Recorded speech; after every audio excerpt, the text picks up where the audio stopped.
सात संगत जी, प्यार से कहना जी, धन निरंकार जी। सात संगत जी,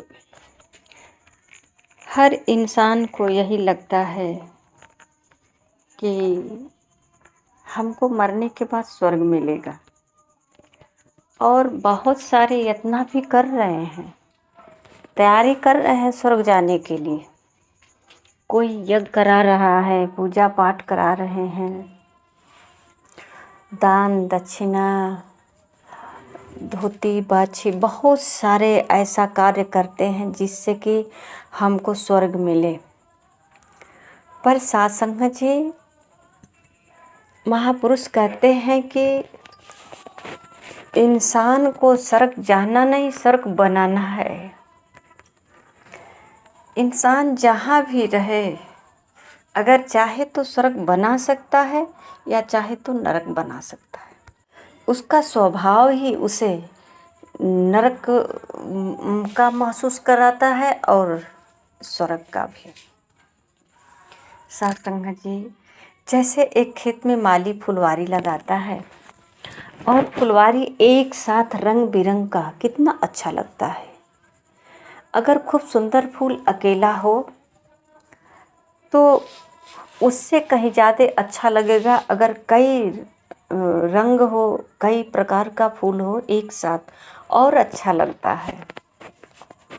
सात संगत जी, मानव का गुण है मिलवर्तन। एक साथ कहीं भी रहे, उसके अंदर एकत्व का भाव हो, सभी के साथ प्रेम हो। महापुरुषों जो है प्रेम पर काफ़ी जोर दिया कि ये प्रेम ही एक ऐसा आधार है कि किसी को अलग नहीं करता, किसी से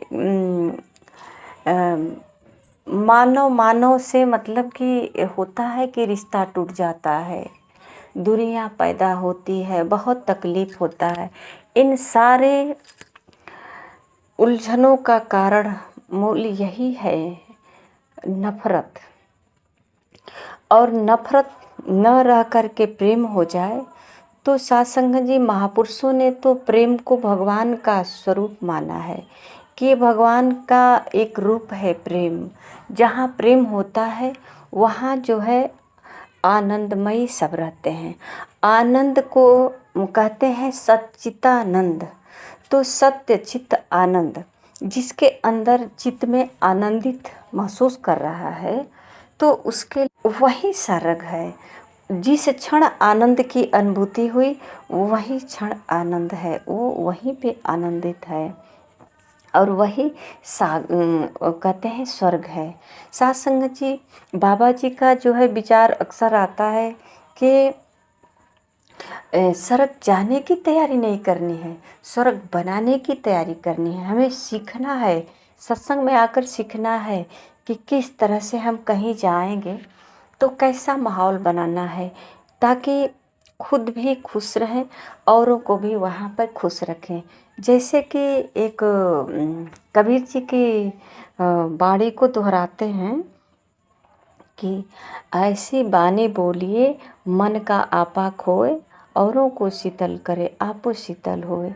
और सात संगत जी, ये सच है, इसको हम प्रैक्टिकल करके अपने जीवन में देख सकते हैं कि किसी से अगर हम गुस्से से बात करते हैं तो हमारे अंदर भी आनंदित वाला भाव नहीं होता है, हमारे अंदर भी एक उलझन होता है, और सामने वाला जिसको बोले हैं वो कहाँ से अब शांत रहेगा। तो शांति का भाव तो तब आता है जब हम खुद ही जो है किसी को प्यार से बात करें, हम खुद शांत हों और दूसरे को शांत करें। तो कहते हैं ऐसी बानी बोलिए मन का आपा खोए। अपने अंदर जो है खुद को, जो खुद की जो अकड़न है, इसको भूल करके एक भाव प्रेम का ऐसा हो जो प्यार से बात करें। मिलवर्तन जहाँ होता है, प्यार जहाँ होता है, साथ संगत जी, किसी प्रकार का जो है वहाँ पे कष्ट महसूस नहीं होता। इसीलिए जो है महापुरुष हमेशा कहते हैं कि एक प्रेम ही आधार है जो हम कहीं रह कर के खुशहाल रह सकते हैं, आनंदित रह सकते हैं। थोड़ा सा कमी अगर महसूस होती है खाने पीने में या वस्त्र में या जो भी अपनी व्यवस्थाओं में थोड़ी सी कमी महसूस होती है, तो प्रेम एक ऐसा है जो सारी कमी को पूरा कर देता है। प्रेम से मतलब खुशी में इंसान को पता नहीं चलता है, एक साथ मिल करके खुशी से मस्ती से हंसता खाता पड़ा रहता है।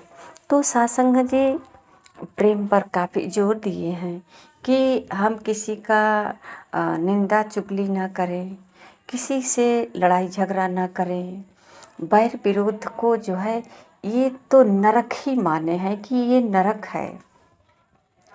और सत्संग जी जिसके अंदर से क्रोध प्रकट होता है तो वो खुद ही जो है अंदर से इतनी पीड़ित होता है कि उसे कितने अच्छे से अच्छे स्वादिष्ट भोजन खिलाए उसे कड़वा ही लगेगा, अच्छा नहीं लगेगा।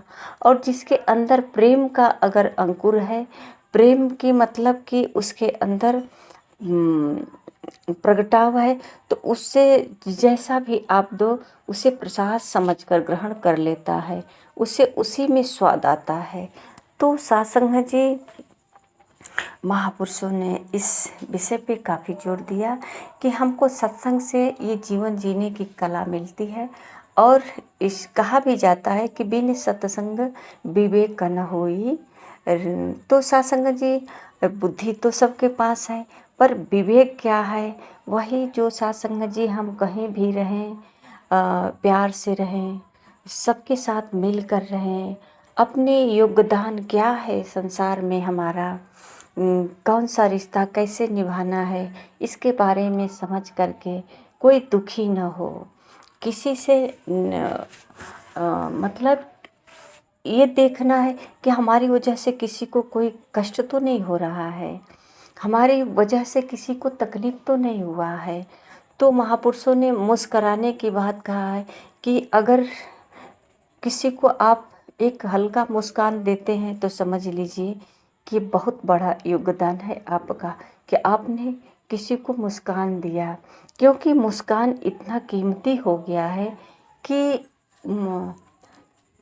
सब लोग जो है कहीं न कहीं तनाव में रहते हैं, कोई परिवार के तनाव में, कोई धन के तनाव में, इधर उधर बिजनेस में, कोई धंधे में, हर जगह उसको कहाँ फुर्सत थोड़ी समय बैठ कर के प्यार से बातें करे। कितने ऐसे मिलेंगे जो परिवार के साथ बैठकर प्यार से बातें नहीं कर पाते, कि परिवार के साथ अपने कुछ ऐसे मन की भावनाओं को शेयर करे। मन में भावना ही नहीं होता है, उसका लक्ष्य अपना जो है भगा भगा कर ले जाता है, उसको इतना संसार में भगाता है कि सत्संग जी वो उसको कहीं का आनंद नहीं ले पाता। ठहरे तो आनंद ले, पर ठहराव नहीं होता है, वो भागता जाता है, भागता जाता है। तो आइए सत्संग जी जो संतों महापुरुषों के चरणों में आकर के ये विवेक जिसके अंदर प्रकट होता है, जिसके अंदर विवेक का जागरण होता है, तो सत्संग जी किस तरह से जीवन जीना है, स्वर्ग जाना नहीं स्वर्ग बनाना है तो कहीं रहता है, वहाँ का वातावरण अच्छा रहता है, एकदम मिलवर्तन के साथ, भाईचारे के साथ, सबके साथ प्यार से बात करना है, मिल बांट कर खाना पीना हंसना। सत्संग जी ये महापुरुषों का जो है सिखलाई है। इसलिए जो है सत्संग जी हम अधिक से अधिक समय अपना संतों के संग दें, सत्संग करें और अपने जीवन में विवेक को जागृत रखें। और सत्संग जी जितना जीवन है उस जीवन को वर्तमान में ही हंस करके खुशी से अपना जीवन बिताएं।